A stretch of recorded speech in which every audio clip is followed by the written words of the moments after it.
Welcome to Berlinale Talents 2022. We started this week with 200 filmmakers with the title Labors of Cinema. In the middle, we've fallen in love with all the 200 filmmakers coming from 70 countries. So it was Labors of Love, and now we will end this week with Labors of Work. And several films in the Berlinale this year also featured labors in different forms, one form or another. And this session takes you closer to look at 3 of films and wonderful filmmakers also behind, featured in Panorama this year, Encounters and Generation. And we welcome the director Milos Pusic with Working Class Heroes from Panorama. And we have also invited 3 alumni of Berlinale Talents. Is Cyril Schäublin, who won with Unrueh the Best Director Award at the Encounter section yesterday evening. So congratulations also, Cyril, for this wonderful prize. And then we have the 2 filmmakers, Taras Tamenko and Michael Lubarski, with their film Terykony in the Generation program. And finally, we have a moderator also of this session, our wonderful colleague Dorothy Venner. She is a filmmaker and also our Berlinale Festival delegate for Sub-Sahara Africa. So, Dorothy, the floor is yours now. Thank you very much, Christine, for this very kind invitation. I'm very much looking forward to the session. I think at the moment we are all experiencing major changes of how the working reality is changing. Maybe the big issues are digitization, globalization, and the pandemic and how it has changed. So no surprise, the Berlinale had a lot of entries, and also in the program there are a lot of films that deal with how work depicted on screen has changed. It was in fact not easy to select 3 films, but we have chosen 3 which I'm sure of we will come to terms and understand more what is the connection between the big screen and how labor is depicted on it. So what is foreseen for the session is that I will continue introducing our guests, personally a little bit, of course, and also talking about their films, in particular highlighting how they dealt with labor. Afterwards, we will have an opening up to all the talents, asking for questions to the directors, but maybe also coming into a discussion about what is labor on and screen, what is the particular relationship. So I thought it would be interesting to start with Milos Pusic from Serbia. He is a director and has also a background in theater. In 2013, he made a feature film, Odo Miranje, Withering. This is a film which we have selected for Panorama, Working Class Hero, that is a feature dealing with real estate criminals. And what is very interesting, it's about a fake social housing project by which the customers who want to buy new apartments are betrayed and everything. And before I start asking the first question to Milos, I would ask to give us a little bit introduction into the film by showing a clip from pretty much into the beginning of the film.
Milos, my first question to you, which came to mind also when first I saw the film, in how far is this incredible story where this woman, Lydia, and her boss are betraying, big scale, make up this fake housing project, in how far is this story a story based on true event, maybe one true event, or maybe are there several true stories which you have woven into one in the narration of your film?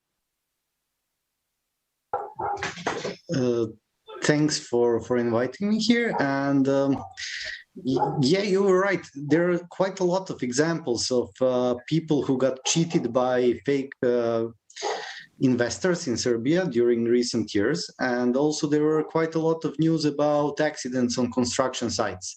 So we could say that this script was inspired by a lot of events, but it's not based on any concrete event. It's loosely based.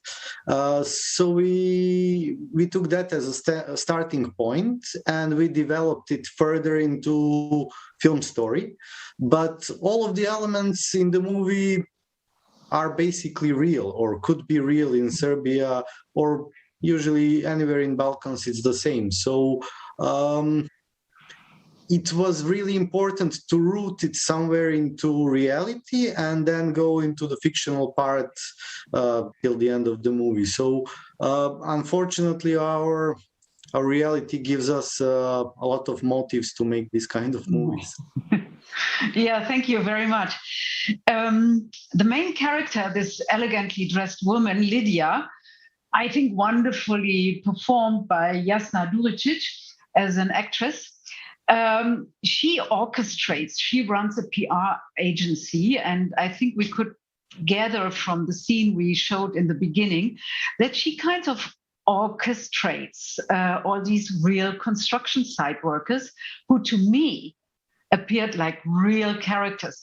So I would like to know from you, who did you cast? Did you cast non-actors to look so real as construction site workers, or maybe putting it a little bit more widely? What was important to you besides their looks and maybe also the biographies, which later on play an important part in your film? Okay, well, yeah, first of all, their idea is not to really make the apartments. Their idea is to make some sort of Potemkin's village where they would, it's like theatrical performance. They need workers who would look like real workers. So people would believe that there will be apartments and investors would put money in it and people will buy apartments. So they will take quick and easy money. The main part that Jasna Duricic is playing was written for her, so she was included in the script from the beginning. We read it together and we made some changes together, but we also wanted to have real persons in the movie. So we were looking for real workers who had real experience on construction sites, and we tried to cast them together. So there was no casting like for each and every one, but we were looking for a group of workers. So everyone in the film on the workers side is basically working together all the time, so they are with their van that you see in the movie. That's their real van. They go from construction site to construction site and hoping that they will earn some money. So they also worked as a group. But on the other side, there are also some professional actors that played like leads, professor and their foreman. They're also professional ones. So during the rehearsals and preparations, we joined them together. There was no superstars on set, even though Jasna is now voted as best European actress. She spent time with them. We ate together. We spoke together. So I wanted to make some sort of film family. All of us working behind the camera and in front of the camera were the one. We were like some sort of hippie community, spending the days together. And I was thinking that was the key to make believe this movie, because if the actors were too distant from the real people, and the real people are simply real and they're playing themselves, improvising a bit, but there are no fictional characters. When someone says their name in the movie, it's their real name. I was thinking that joining them and making them sit together behind the camera is also as important as making scenes on set. And I think at the end, if it's good, well, sometimes you cannot tell difference who is the actor and who is not. The actors take something from non-professionals, and non-professionals give them some sort of truth. So yeah, that was the idea when we did the casting. And of course, it's very delicate, because you must have actors who want to do that kind of thing, who don't want to be very special on the film set, who want to join the crew, who are not feeling like they're untouchable. Very insightful. Thank you very much. I think to give us a little bit more flavor, let's have a look at the scene where the actors, construction site workers, are getting their costumes.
I think personally this is an incredibly funny scene, so I laughed very much when I first saw it. Milos, in your introduction, you used the term Potemkin village. And I was wondering, this is a bit of a tricky question, it's a bit bizarre, but I wanted to ask you in how far you, as a director, see similarities between what you've been doing for this feature film, because you're also making believe work for the sake of making your feature film, to the work that Lydia does in the film. She's doing more or less the same, only she's doing it with the purpose of selling apartments.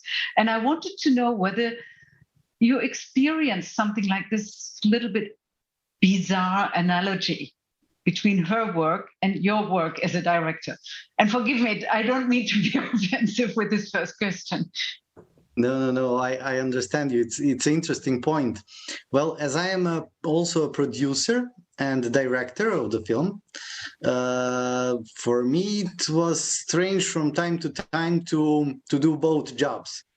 Because as a producer you have to deal with some completely different problems than as a director, and of course I feel that that's part of our job to make the crew believe in the film. When I say crew, I also think about the actors and the people behind the camera.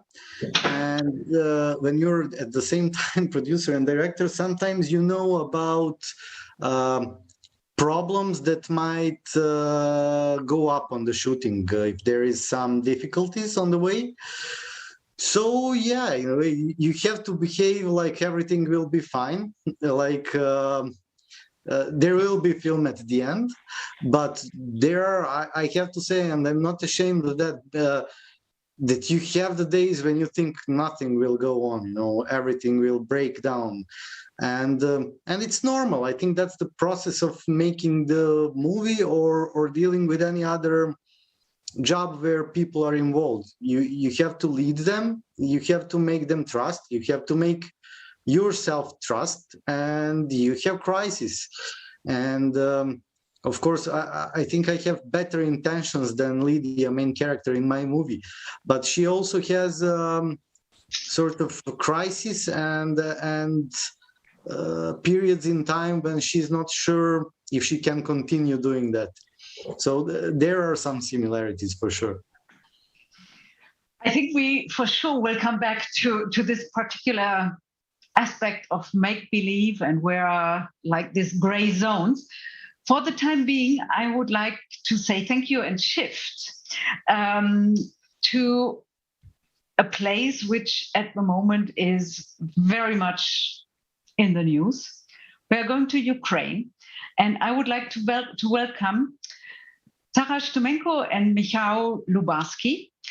They have contributed a wonderful documentary, which is called Terykony, Bony Piles in English, is the English title. As Christine said in the beginning, he's an alumni. He was 2004 at Talents in Berlin. And the documentary they've shot together, Michał is the DOP, is featuring on, was selected for Generation K+. Now, as I said, this documentary is set in eastern Ukraine, right at the border to Russia. And the person who is the main character is a teenage girl. Her name is Nastya. She and her younger brother Yarek are the central characters of this film. The area is war-torn, and it is known for being a coal mining area. This coal mining period is over, and by now people have to look, how can they survive? So it's a very poor area. I want to make sure, even though I said this in the beginning, that it's not a current affairs film. It's by coincidence that we learn something of the everyday's life in an area that today's media spotlight is focused on. And it's worthwhile mentioning. I think we have to, because we all will think about it when watching the film. But it's mainly something that you get very impressed about this main central character, Nastya. And most certainly, when talking about the film, you would not at first tell her that Nastya is someone who is incredibly good at working. And maybe I was thinking about it, maybe it's because her survival skills are so well executed. But let's talk about that more. After we've seen the first clip, we are visiting pretty much in the beginning of the film, the house where they used to live. She and her family, her father was killed in a bomb attack on the house. Please, can we see the first clip from Terykony?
Taras, the title of your film is Terykony Bony Piles. So you didn't give it the title Nastya, even though she's absolutely the central character in your film.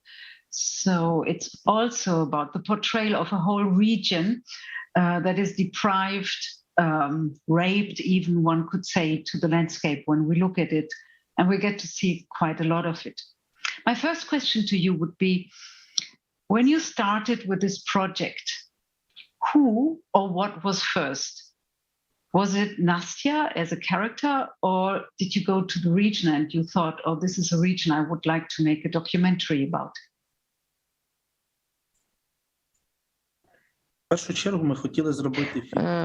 First of all, I wanted to make a movie about a person and their destiny, their place in this life.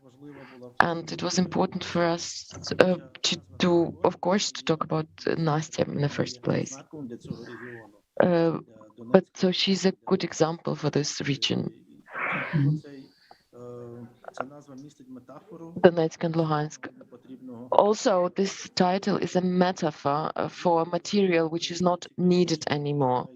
So, but when you take the most important part and the rubbish, something you don't need stays away, because Terykony are the rests, what stays after coal mining. Wow. These are these hills, these triangle hills. Oh, this is extremely interesting. I wasn't aware of it, but I think it is something where the landscape is extremely important, almost like a character. But maybe we want to see something of it, and asking Michael what was important, Michael as the DOP of this film, what was important to you in showing how this landscape looked like after seeing another clip?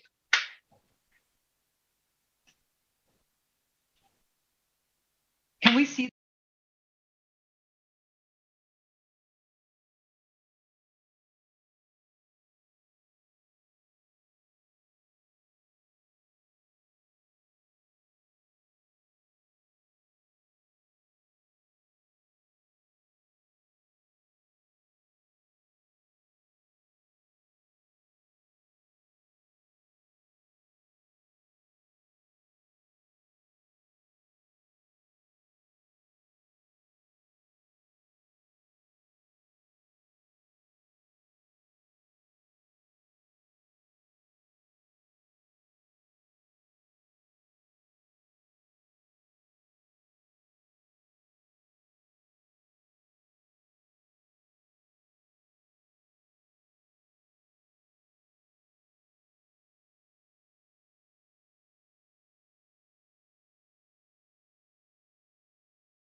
Taras, please tell us a little bit more about the setup. So Nastya and her brother are collecting scrap, and they are not doing this for fun, but because they are forced to make money. Can you give us a bit of a wider frame to this?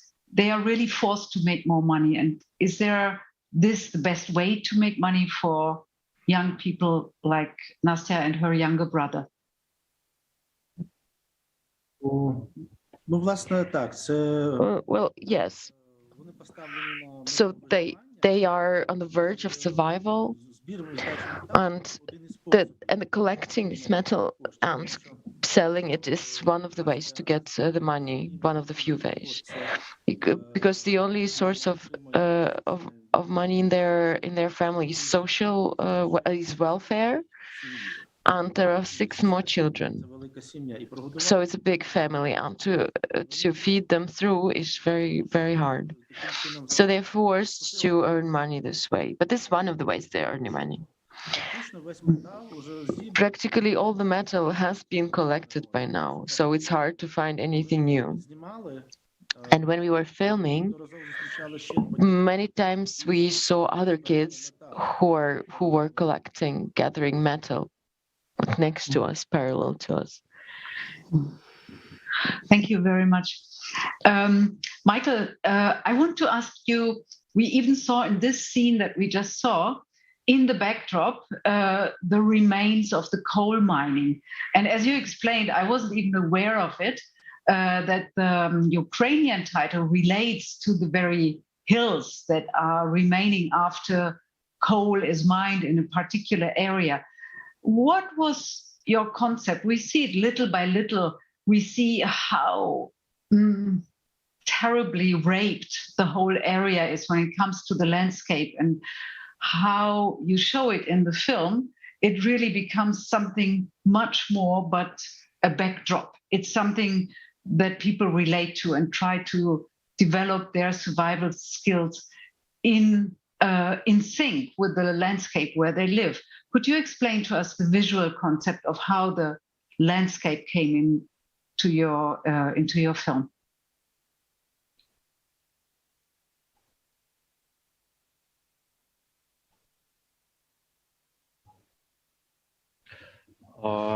First of all, thank you for such a perfect description of this setting, and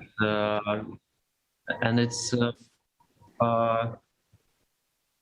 for me it's like I could not choose the particular locations where we should film, because everything was happening in the region, and it was mostly a happy accident. And I would say that just for me, it's thinking about how this natural resources they transform into this new shapes, and this becomes a landscape.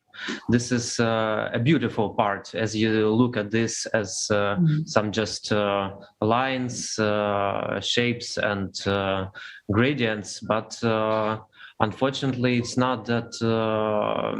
It's very dramatic, because this kind of, for me, this understanding of this manufacturing and industrial cycles, when something is taken from the nature and then it becomes some public resource or the resource for the state, and when this resource gets exhausted, the state just moves to another place where we still have resources, and the people who were used and who were working in these regions on these mines, they're just left for nothing. They do not have anything new to work, to continue working.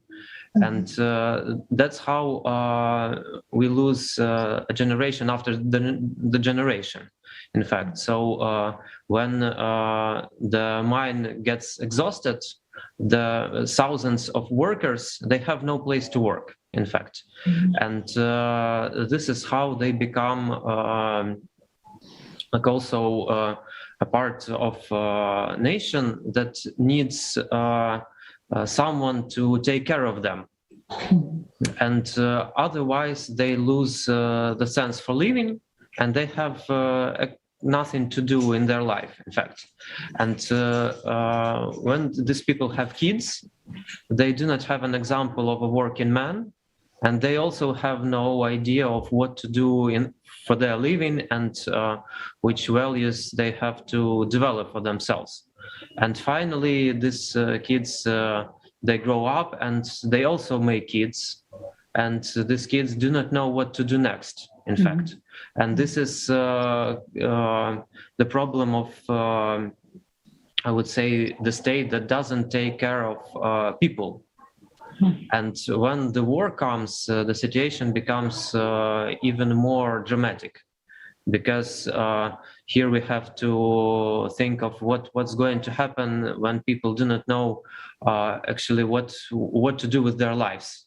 And this is the biggest problem, I would say. And when you make a film with such interesting and beautiful people who are as much opened and they let us tell their story, it's very dramatic to think about all this. And I'm very glad that we had a chance to work with such a good people who were willing to help us with delivering this story. This, I think, was a very beautiful description of how this collecting scrap and the landscape and the way you showed it is intertwined. So just to make it very clear, coming back to the topic of our panel, my question to Taras is, maybe Nastya would have had the chance of making extra money on the side, let's say as a hairdresser, something that a young woman her age could do, or babysitting, or teaching to other children. So she would have a different source of income. Would you still have casted her as a main character, or is the way of how Michael is so beautiful has described this interrelation between the landscape and the way Nastya is making her living out of the scrap metal, the focus point? Was that like a 2-in-1, or was the working aspect of Nastya maybe only secondary? I don't know if I got the question right across.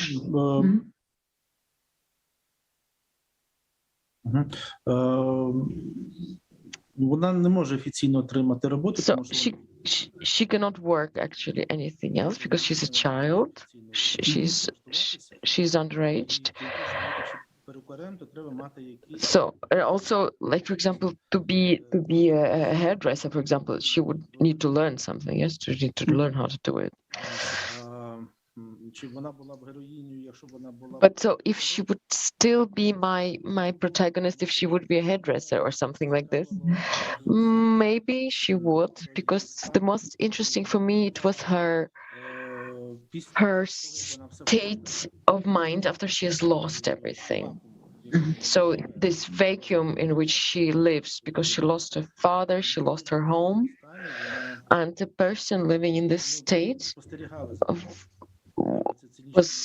was our object, which was our object of interest. I mean, it sounds terribly cynical, but for a film, the state in which she is incredibly interesting. Thank you very much. I take this opportunity to thank our interpreter, Katarina Rietz-Rakul, for translating. I don't even know where she is, because we are all at different places. Katarina, thank you very much for translating for us Ukrainian into English. Thank you so much.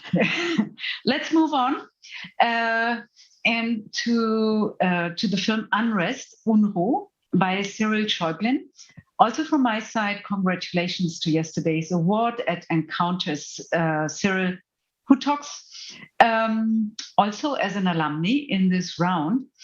As a bit of introduction, Cyril studied in China, which I found remarkable and also maybe of interest when it comes to our topic labor, because China is very much in the fore in this.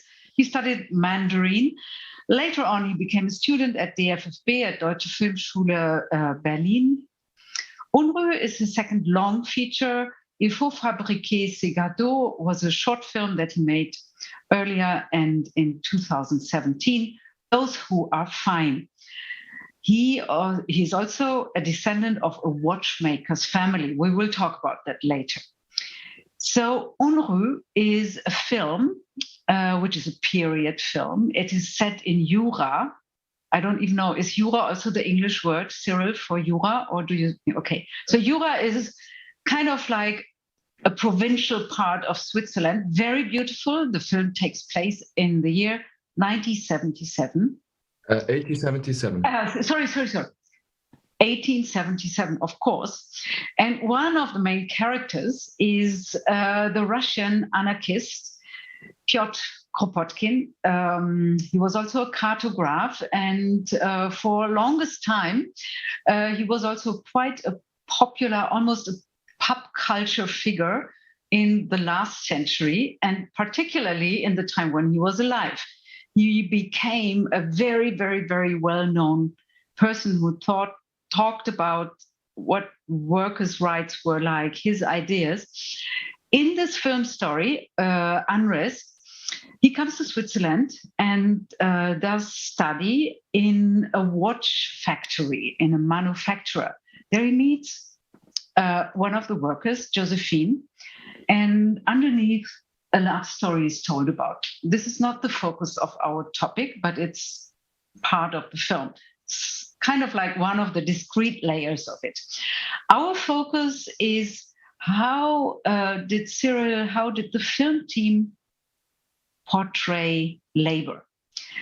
The film, in this way, I find it quite interestingly structured, because time is not only relevant because it takes place in a watch factory, but there are certain layers in which different time zones structure the film.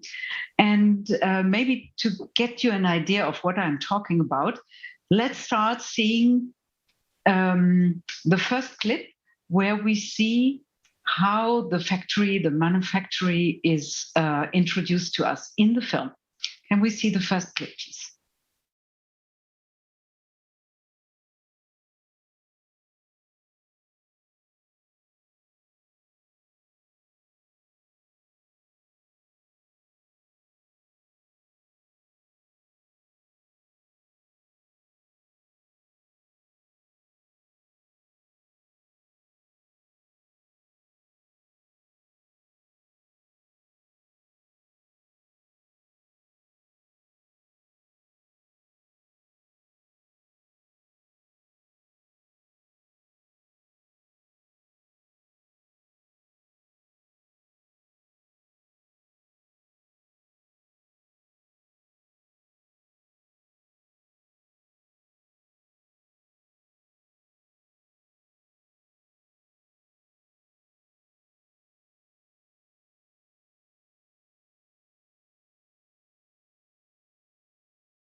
So in this case, for you to get an idea of what I meant initially of different time zones, different layers of time structure, we thought of showing you the second clip back to back. And please, can we see how the workers, when they enter the factory, are forced to use a time clock. So if we can see the short second clip, please. right away.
Cyril, when thinking about the structure of your film, I thought about the interior of the watch, because the various layers of how you put together time are as meticulously structured. And I'm not sure if I got everything right. So my question to you, the first question would be, if you could share a little bit of light on how you structured these various layers of time and how are they interrelated with each other?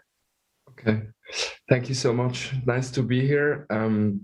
Well, maybe to kind of answer your question, I would like to go a bit back to when I started working on the film, and because the piece that you were seeing in the beginning of the two clips, the first clips, this thing which they produce, this is the Unrest, this is the Unrueh, and this is the heart of the watch. And many women in my family used to do this work in factories. So I started to talk to my grand-aunt, for example, about her time when she was working in a watch factory. And what she and I was still in the beginning of the research for this film, so I just asked her a very naive question: "What is time for you?" You know, and she said to me, "Well, we have to. You know, there is two explanations. One thing is that the physical aspect of time in science, you know, which is still really mysterious, and we don't know what it is really time, but." The watch, the time measurement, she said to me, it's nothing to do with the physical phenomenon of time, but it's just a series of events that you can measure. And in the watch, it is the tick and the tock, you know. And so you can measure some tick and tocks. And while you do the tick and the tock, someone walks from there to there, so you can put it into relation of moving matter. And this I found really interesting, because then she started, or we started to talk about that this is actually similar to so-called storytelling, you know, fiction, because you also put events together. And this really made me think about the beginnings of capitalism. I mean, the watch, of course, is a really important ingredient for early industrial capitalism. You can optimize the production in factories when you start counting the time working people need to produce something. But you can also say everybody shows up at 7 and leaves exactly at 7 in the evening, and then you can count the capital which you distribute and so on. But so of course, going back to this idea of the tick and the tock. So time in the beginning is a pure construction. It's a mechanic construction that was performed, and I find this so interesting that today I think we all almost internalized time, the idea of time, so much that we take it almost like a given reality, you know, forgetting that it's a complete construction. And you know, with this idea of my grandmother, my grand-aunt talking about the series of events, I think it's also the beginnings of capitalism itself is a construction, you know, and our idea of how a capitalist society is organized is a complete construction of events put together and explained to the people to understand or to think to understand what we are doing together and how we cooperate together and so on. So yeah, so maybe it's funny that like the machine that we wanted to portray in the film gave this information to us and not a human being. I think that's also funny. Yeah, quite interesting. Thanks for a lot of keywords that I find interesting to pick up on. So while watching your film that starts out, with costumes and people taking photographs and, moving on into beautifully shot, very, very meticulously sets of how it looked then in a Swiss watchmaking factory, I never had this feeling that sometimes I have when I watch a period film, that it's a film about the past, even though it's very, very clearly rooted there. And I thought to myself, why is this so? And immediately after becoming clear that your film talks about, well, this is the time when everyone wanted to have a watch, I thought, oh, this is quite interesting. It's very similar to the kind of control apps that everyone puts on their phones today to measure, screen time, to measure how sporty you've been today. So all these control things that we long to have, but that are at the same time elements of bringing capitalism forward. This is the one link that catapults almost your film from those days, 1877, into our today's situation. And I wonder if I'm on the right track, trying to understand what you were trying to make us think about when talking about work and how it is organized. Yeah, sure. Thank you. I mean, first of all, this control, it's not the ultimate end of the discussion. I think it's one. We ended up in some kind of an organization that we now use to organize ourselves with these middles that we have. And I think now, what's maybe almost, because control can be used also in good ways, I guess, to cooperate and to organize each other with each other. But I think what's maybe almost a bit more important or something about this is that the kind of, like the construction of identity that was created in the 1870s as the government that we now also take as a given reality, like the Swiss government or the German government or the Italian government and so on, that they are also constructions, of course, constructions of controlling us. And what we try to show with the film is that it was not the only suggestion of how to use these new tools and these new technologies to organize society, but there was an anarchist, union movement amongst the watchmakers, which was really strong, trying to create a parallel form of identity, an international identity, and not a national identity, for example, and having completely clear ideas how to organize a municipality, how to organize a town. So the funny question is, why did the nationalist movement and the bourgeois movement win this battle of fiction, of narratives in the end? And I don't know. Well, yeah, this certainly is something worthwhile to take forward. For the time being, I made a little cut and inviting everyone, if you have a chance to look at this film, there are many more threads that relate Cyril's film to our topic. For instance, also the labor movement, as he has just explained, the anarchists versus the communists.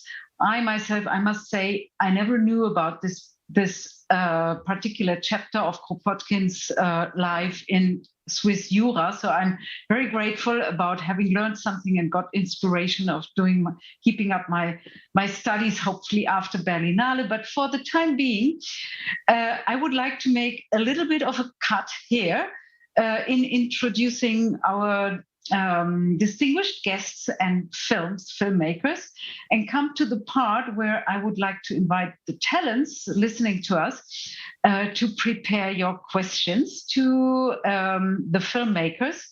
But before that, I would like to start with the general questions that come and maybe open up this round a little bit further than from only talking about your individual films. And the one unifying question is maybe whether you were completely surprised about this invitation, labor depicted on screen. Is that something that you felt, oh, what are these people at Berlinale see in my film? Or could you relate to that? Could you say, oh, this indeed was something from the various perspectives that was quite crucial in how you made the films and how the films developed into their final looks? Maybe Cyril, you can answer first. I mean, yeah, actually last night, we had a long night after the ceremony. So it got late, so I'm trying to give my best. But actually we talked about labor at some point last night in the bar where I was, and connected to something that I think Michael is your name, the DOP of Taras. Yes. Yeah. Well, because you mentioned also care before, like you know, when a government takes care of people, and I think for me labor is a word that I don't really understand completely. It consists of so many things, I guess, and what I think is what interests me almost more is why labor has become maybe sometimes almost like a negative connotation. You know, we have to work, it's so bad and everything. But that actually I think there is an idea of work that can also be caring, you know, and caring about each other and co-working, you know. I mean, not in this kind of co-work situations that now are created in the cities, like with Facebook and so on. But what I mean is like cooperation, mutual aid, working together, I think is something that is really also a form of taking care of each other. And yeah, this idea of taking care of each other is, I think, really a fundamental question of how we will now organize the close future of this time. Yeah. Milos and Taras, Michael, do you have any remarks on this, like your initial reaction to when you received the mail from Florian? Please, would you talk about how you depicted labor in your film? Well, I can tell that I was quite surprised at the first moment. I was so busy preparing the film for the Berlinale and getting everything ready that I was not informed about this year's theme of Berlinale Talents. And when I read what are your topics and when I read about the other movies that you want to invite, it became much more clearer to me, you know, and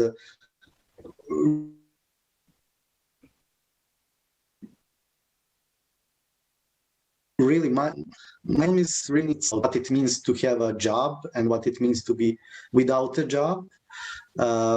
So I had a feeling that it was strange at the first, but later I got used to it, and I think it's somehow movie that gives some sort of light on that point in our lives. And what Cyril said before, it's also really important to discuss things because all of us want to have jobs, you know, and all of us want to be hired for different kind of things, of course. But at the same time, you can rarely hear from people that they're really happy about their jobs. So being it in cinema or in any other industry. So I feel that it is important to discuss that, you know, and yeah, although it was strange, it's nice to be here. It does. And Michael, would you share your thoughts when you first received this invitation? Для мене, так, для мене не було So for me, it was not a surprise that particularly Germany invited me for that topic, because philosophy of this question is for Germans.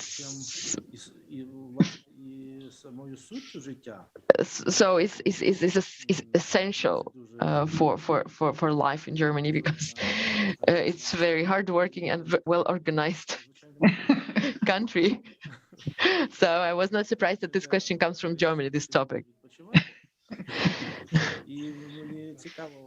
Було почути це, хоча ми зараз відібрали 3 уривки різних фільмів. So now we were presented with 3 different pieces which show different kind of work or labor, and I think it's the most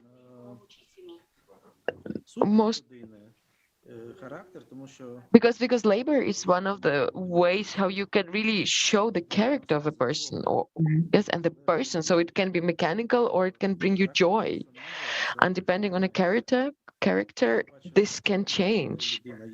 So we saw a movie where a person is just a little part of a big mechanism, and in our case, this is not, in our case, labor is not about pleasure, it's about survival and so our movie is a documentary, so it's not a fiction. So actually what these kids got for this medal was €1.5. Oh my God. And then you saw that they bought toys for themselves from this money, and for me this was an interesting point to think about and to discuss. I would add that for me it's also not a surprise, but as how the society develops, as more people understand that at the very beginning they need to find actually the work they would love, and many people just at the very beginning of their life, they do not get the idea of how their dream of being a worker can be changed dramatically into something that will become a part of their life depression. And so I think and now this perspective of work, of labor, is changing all the time, because people are getting new ways of earning money and having activities that will bring them survival or some profit or whatever. And I think when we get back to this historic basic ways of collective work, it's I think it's something that we by some way have to rethink in our modern way of living, because many people can so most people can even become individual workers and working for themselves. They do not need anyone else for doing what they love, as long as somebody is interested in what are they doing.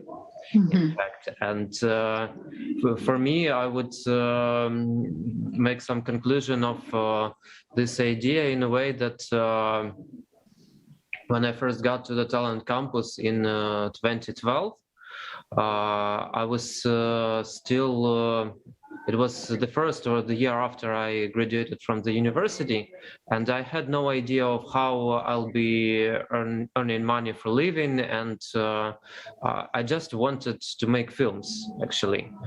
And when I got to Talent Campus, I understood that somebody is interested in developing my skills, and that's how I actually found some perspective of knowing that something I can do might reach the audience. And maybe, so Thank you. Yeah. I'm now at the moment not quite clear if there are questions from new talents attending. It's your time. Christina, do we have questions? No, not yet. But Okay. I have a question also when I'm now listening and following you. So hello back in the studio, from the talent studio. When I listen to you, Michael, and you're talking about your relationship also to the work you are doing as a cinematographer, I would like to ask all the other ones, because you all seems really that you found the work that you love as directors. Can you a little bit elaborate on this also for the audience? And also, again, we are waiting from also questions from the talents here in the studio.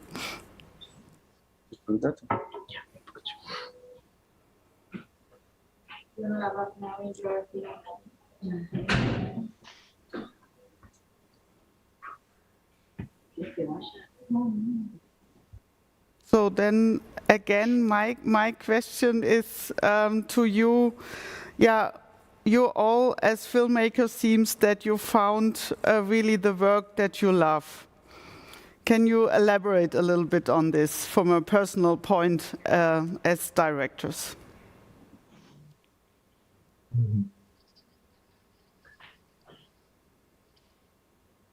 I'm back. Oh, sorry, Cyril. Yes, you please come.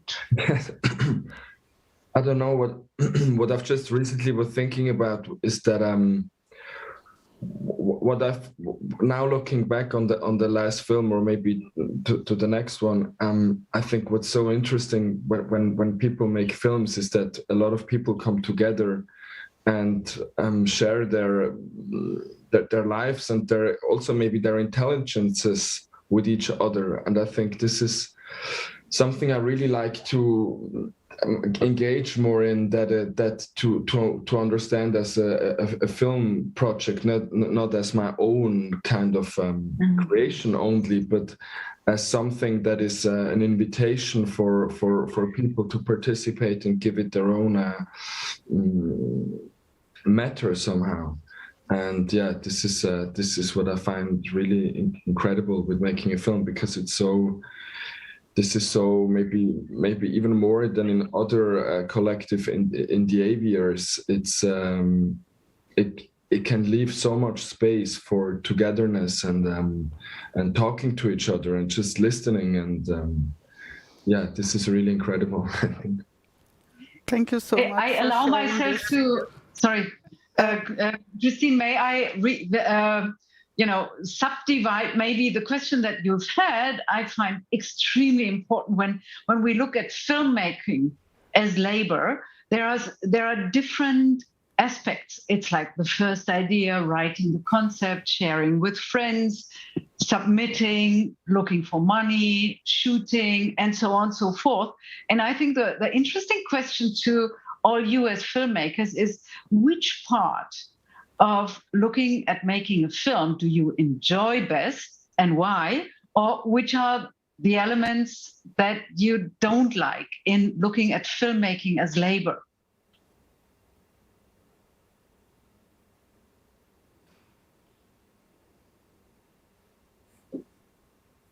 Milos.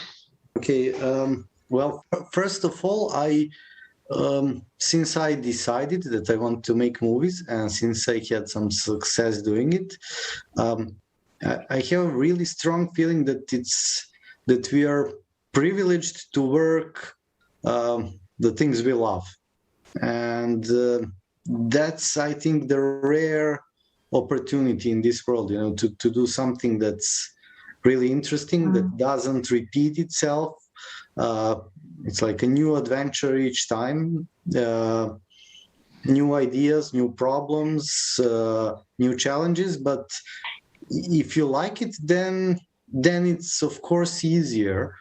And for me, I divide it in 2 or 3 stages. For me, it's most difficult to write a script. When I stand in front of the empty paper, at the first moment, it's really hell. And of course, it's my idea, and I want to make it, but it's so exhausting. And that's why I usually like to work with different people from the early stage. So while we're giving birth to our story, it's difficult. But after we do that, I find everything else quite entertaining, and I'm enjoying it. If I have a feeling that we made the story worth telling about, then I don't have much trouble dealing with other things. Of course, film funding, it's always sort of boring thing, and it needs quite a lot of bureaucracy. But if you know why are you doing that, then I don't know, you go over it. Okay, thank you so much, Milos, for this nice answer. So, and Dorothy, I have a question also for the filmmakers here from the talents. Oh, good. Okay. So I hope we can manage this now. Yeah, I have here one of our participants on the screen in the studio here. Hello, what's your name? And can you tell us where you come from? Yes, hello, my name is Alejandro Loaiza. I am a director from Bolivia. First of all, thank you for sharing with us your experience and your thoughts. I wanted to ask Cyril a specific question.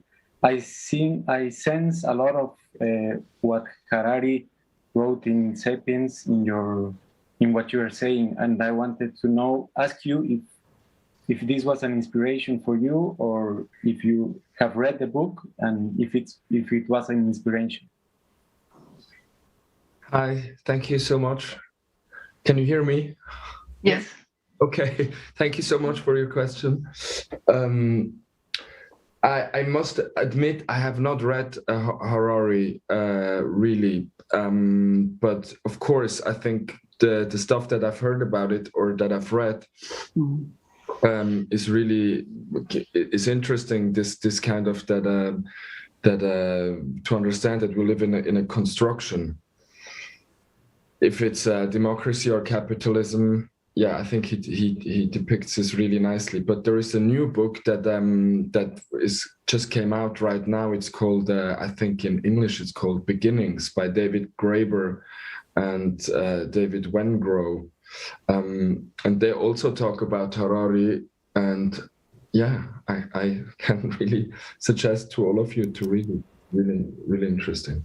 It's a fat book, 962 pages. Yeah. It's worthwhile. I'm just reading it.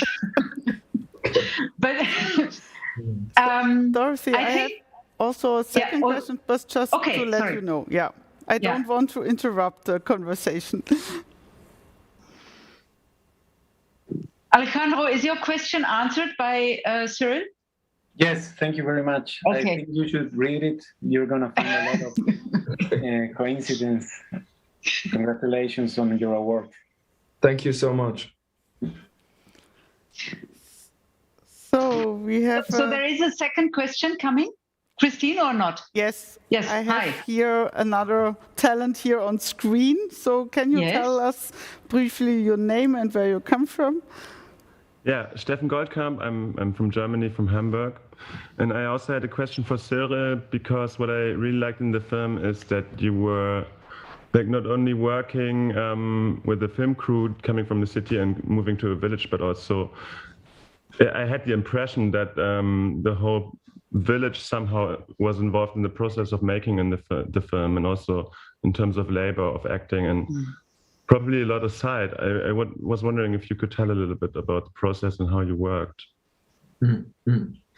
Thank you so much for this question. I think, this is a very important aspect for me, was just to go to this. Of course, I have family from that area, but me myself, I grew up in Zurich, and then I moved to other cities, and so it was really important to go there and to meet people, and just to drink coffee and to talk to them, and I think because what I really wished for was that we would together reenact or reconstruct certain situations from the 1870s, which must have had happened in one or the other way, and to do this, not to use so-called actors, but just people who live today and work today and engage with each other today,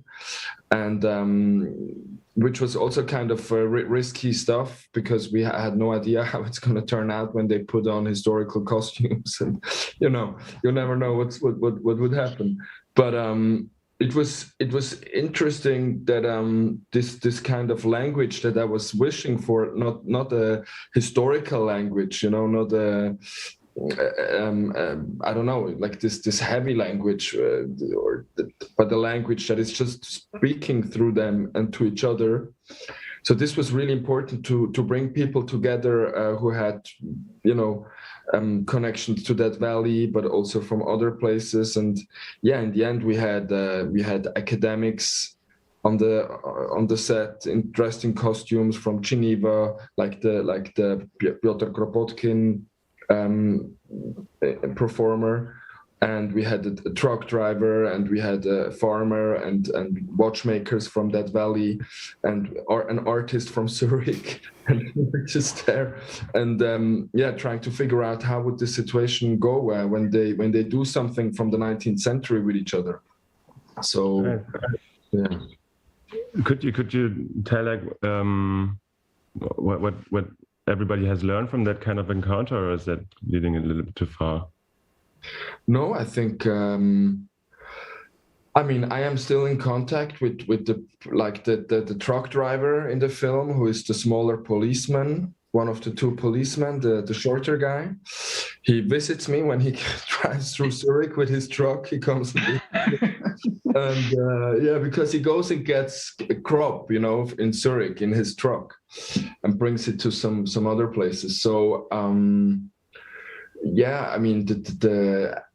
actually, this was also an important discussion between Alexei, the guy who acts as Piotr Kropotkin, because actually my favorite book by Piotr Kropotkin is Mutual Aid, and he wrote it in 1900, and it's like a reaction to Darwinism.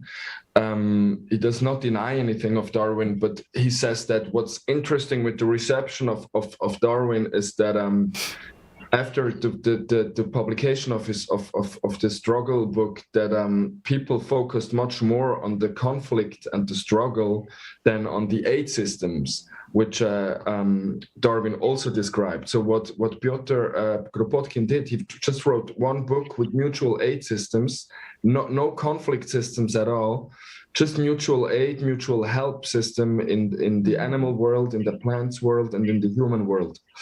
And so I think this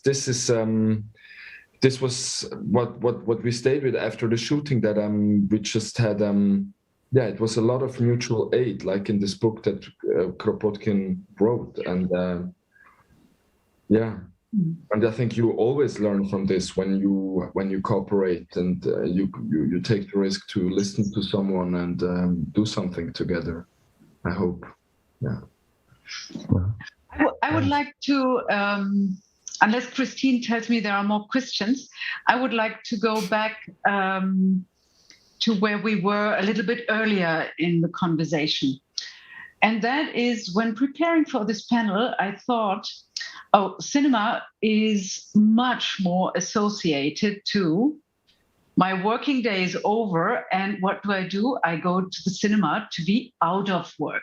So this escapism, I'm simplifying here, just trying to make the question clear. And I thought this is something really interesting to tackle. People want to go to see love stories, car races, murder, all this action that is not related to very often jobs that are exhausting, have a lot of repetition. And as Milos has said, few people can say, I like my work. And us being maybe very privileged as filmmakers to have a job that we hopefully all love, most people go to see what we do, because they want to go away from their work and they don't want to see exactly a repetition of what they are paying the ticket for. So that should be in contrast. And I was wondering if it would be right that, except for, let's say, dramatic strikes, revolutions, so when, you know, the daily routine of work is shifted into a drama depiction on screen, if you three filmmakers would agree that the depiction of labor on screen has kind of a special position, and if so, how would you define that special position?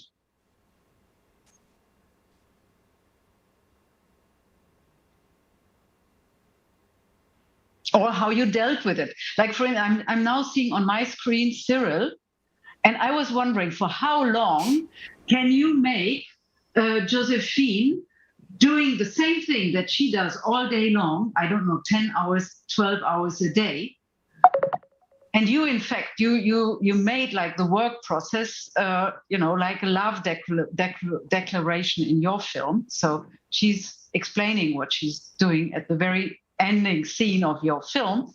Mm-hmm. You also escaped a little bit from showing labor and, you know, how you didn't do like 12 hours of putting together watches and how difficult it is and how exhausting and maybe at some point boring. Yeah, I mean, I think it's completely impossible to really show it. Maybe the only film that comes to my mind that comes close to this is 15 Hours by Wong Bing. I don't know if you have seen it. Yes, of course. Yeah, it was also in Berlinale.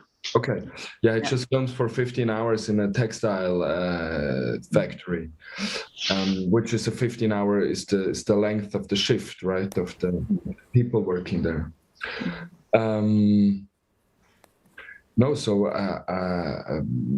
I mean, we just filmed it, and I hope that it would enter in the film as how it felt like, also for my family, or my great grandmother who also did this job.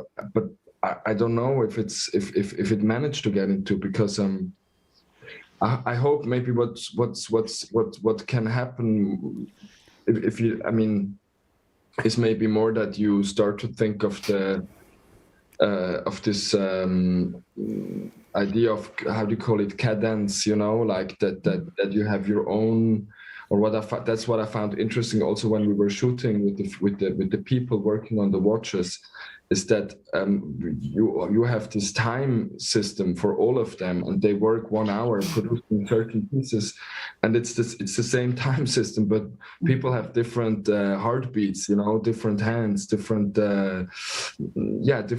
physical experiences of life, or what we want to call it. So I think the distance of human bodies and machines, you know, which they have to work with, is it's a funny thing. It's really something, you know, that can only be discovered maybe, but I think it's very hard to really film, to really get into it with a film. And Taras, when we come back to the one scene that we saw earlier, can you remember when you were sitting at the editing room, for how long could you show how hard it is for Nastya and her brother to collect all this, bringing to the guy who gives her €1.50 for it? The drama structure, when you were putting this together, can you share with us what came to your mind?